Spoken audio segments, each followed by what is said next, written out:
Je me compare trop aux autres. Pourquoi j'en souffre et comment retrouver mon estime de moi? Bonjour tout le monde. Pour ceux et celles qui ne me connaissent pas encore, je m'appelle Olivia Foss. Je suis kinésiologue depuis une dizaine d'années. J'ai aussi été formée à plein d'autres choses dans le développement personnel et je partage sur ma chaîne YouTube des vidéos pour vous aider dans votre chemin de vie. Aujourd'hui, on va parler de la comparaison. Se comparer, c'est quand même ultra fréquent dans notre société. En fait, à l'intérieur de nous, il y a vraiment comme une forme de tension intérieure entre je veux être unique et je veux être comme tout le monde. Alors, il y a plein de côtés positifs aussi à la comparaison. Se comparer, c'est aussi pouvoir s'inspirer des modèles des autres à partir du moment où ces modèles-là me correspondent et me conviennent. Et puis, il y a l'autre partie, la partie un peu plus sombre de la comparaison, la partie un peu plus piège, et c'est celle-là que je vais aborder aujourd'hui. J'ai eu la chance de pouvoir étudier plein de domaines différents dans le développement personnel, mais aussi pour apprendre à mieux se connaître, pour apprendre à mieux se comprendre, que ce soit de la psychogénéalogie, où on va apprendre l'impact familial, l'impact que l'arbre généalogique peut avoir sur nous. J'ai aussi appris l'analyse transactionnelle pendant plusieurs années. Donc, quel est le scénario que je vais développer, quel est le personnage que je vais développer et comment je vais interagir avec les autres. Je me suis aussi penchée sur le décodage biologique des maladies, par exemple, qui va parler de ce symptôme, pour moi, ça veut dire quoi? Qu'est-ce que ça vient exprimer de moi? Je me suis aussi penchée sur l'énéagramme, la numérologie akashique, le Human Design, et on pourrait finalement parler de plein d'approches différentes, même du MBTI qu'on fait souvent dans les sociétés, ou de l'astrologie, ou même de l'épigénétique, puisqu'on sait qu'on a en plus pas du tout le même ADN les uns des autres. Donc toutes ces approches-là, elles nous rappellent à quel point on est unique et à quel point vouloir se comparer aux autres, ce serait vraiment vouloir comparer une pomme et une orange, vouloir comparer un oiseau et un poisson. Alors évidemment, c'est la même famille.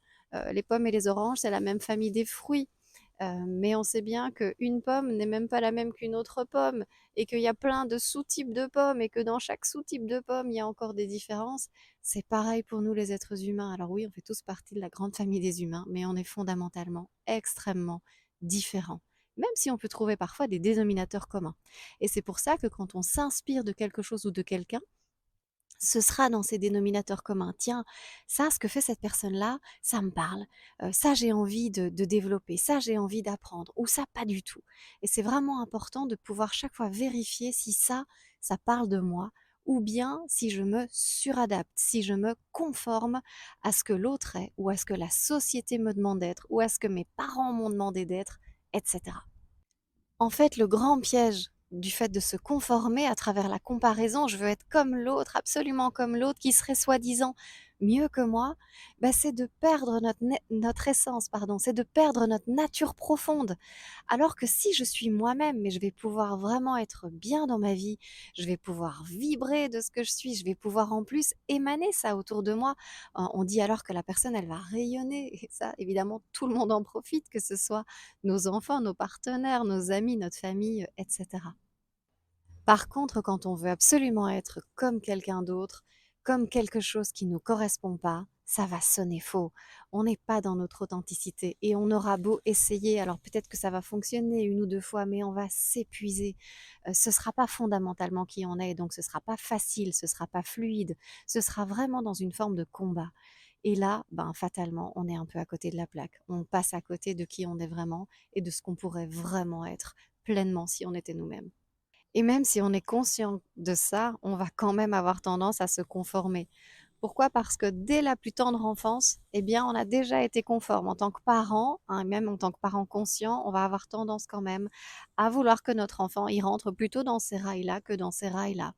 Et donc, si par exemple, je suis un parent virtuose de piano, je vais quand même aimer que mes enfants jouent au piano, qu'ils s'intéressent à la musique. Je vais quand même les valider parce que je trouve que c'est beau, que peut-être ils ont fait de beaux efforts, etc. Alors que peut-être mon enfant, s'il est vraiment lui-même, il est fait pour être chercheur scientifique, il est fait pour être chef d'entreprise, il est fait pour voyager à travers le monde, pour aider les autres, peu importe. Mais peut-être que son essence à lui, sa mission à lui, c'est pas forcément d'être aussi un pianiste. Je remarque qu'il y a tellement de personnes, dont moi, qui ont été vraiment conformées, qui ont suivi le mouvement, qui ont suivi le moule, et puis qui à un moment donné ont eu le courage de se réveiller, parce qu'il en faut quand même vachement du courage, et ont décidé de changer de vie, de changer ce qui avait été prévu pour eux. Enfin, est ce que nous-mêmes, on avait prévu pour nous, parce qu'évidemment, on prend le relais de cette conformité-là. Et je me souviens d'avoir travaillé à peu près 9-10 ans, je crois, dans la finance, et à quel point, finalement, pour moi, c'était dur, quoi.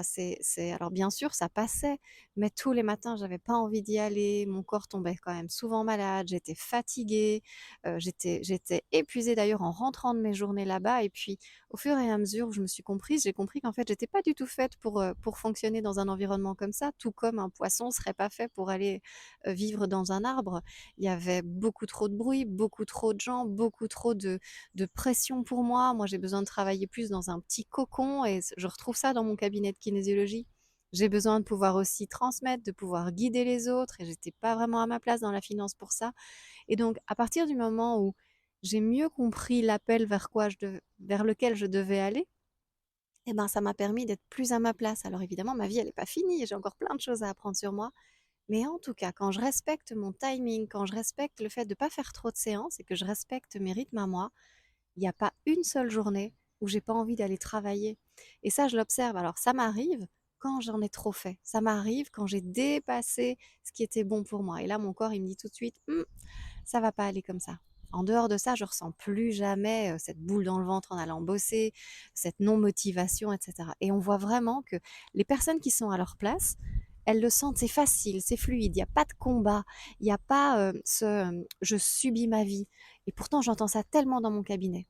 Et c'est pas le fait juste de pas travailler dans la finance, parce que dans la finance, il y a des gens qui adorent leur job dans la finance, qui subissent pas du tout leur vie dans la finance. Ils sont vraiment là, à la bonne place. Et donc, je l'ai déjà évoqué, mais il y a une piste pour nous pour savoir, est-ce que là je lutte? Est-ce que là je suis plutôt ancrée? Est-ce que là je suis à la bonne place pour moi? Mais c'est de sentir vos résistances, de sentir est-ce que mon corps il a envie d'y aller ou bien il freine au frein à main total pour éviter ça. Est-ce que c'est facile pour moi? Est-ce que j'en ai envie? Est-ce que j'ai cet élan là qui dit ouais chouette, j'ai envie d'y aller ou pas? Et ça on le sent généralement assez bien. Et je vais même vous proposer, si vous en avez envie, de prendre un petit carnet, de faire un petit test ce mois-ci, ou cette semaine-ci, ce sera déjà super, et noter qu'est-ce qui vous a coûté de l'énergie, de quoi vous n'aviez pas envie, mais vous étiez obligé de le faire. Qu'est-ce qui a été comme une lutte, comme un combat pour vous? Alors, il se pourrait qu'il y ait quand même pas mal de choses. Et puis, notez aussi qu'est-ce qui vous a fait du bien. C'est là, il fait beau. Est-ce que ça a été, je me suis mis dans mon jardin, sur ma terrasse, j'ai été marcher, j'ai invité des amis à la maison, j'ai cuisiné, j'ai rangé, j'ai trié, j'ai fait de la peinture, j'ai écouté de la musique, je me suis reposée. Enfin, peu importe ce que c'est en fait.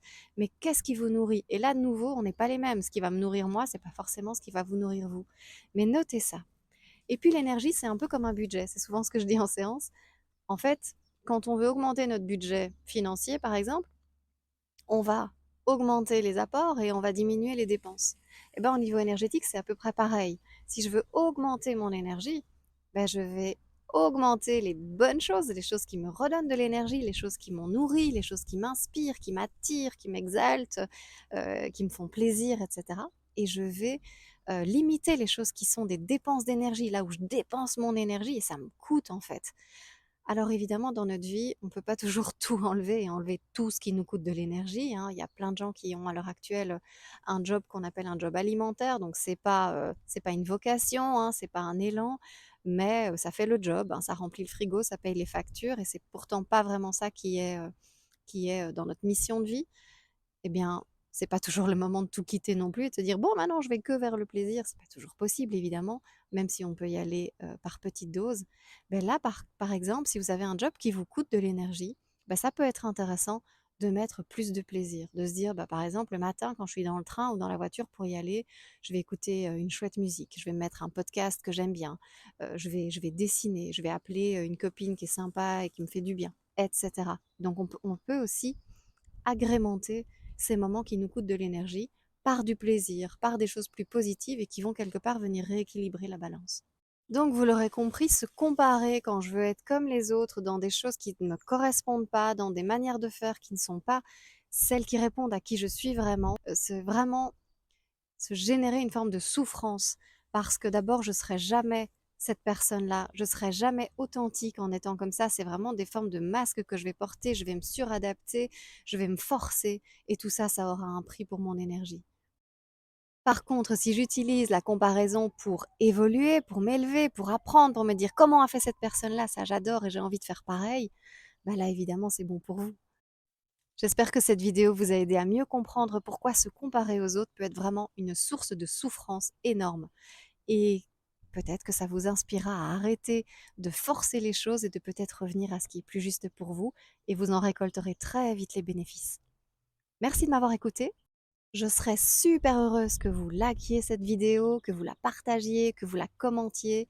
Ça m'aide vraiment, c'est une forme de reconnaissance pour moi par rapport à tout ce que j'ai envie de vous partager. Donc merci déjà. Je vous souhaite une super belle journée ensoleillée, une super belle semaine qui s'annonce et je vous dis à très bientôt.